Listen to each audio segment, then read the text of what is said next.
आज का ये मेरा फर्स्ट डे है जामुन के लिए। आज मैं लेकर आ रहा हूँ अलहमदुलिल्लाह। ये हमारे घर जामुन है, ये जामुन का दरख्त देख सकते हैं आप, ये देखें। और इसको हम उतार रहे हैं आज।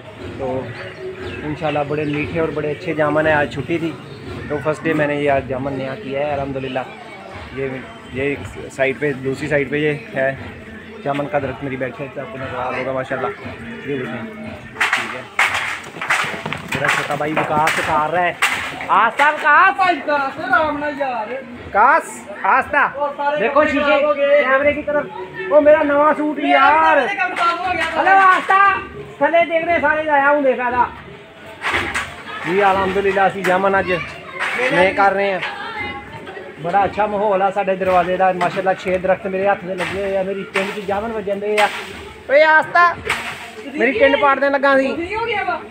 माना जी आ जाओ, व्लॉग बनाइए आज की मसरूफियत। हाँ जी अरसलान, अरसलान कैमरे की तरफ आए करो देख कर। खास बहुत थले डिगन दे जामन। ये देखें जी माशाल्लाह जामन, ये देखें कितने नहीं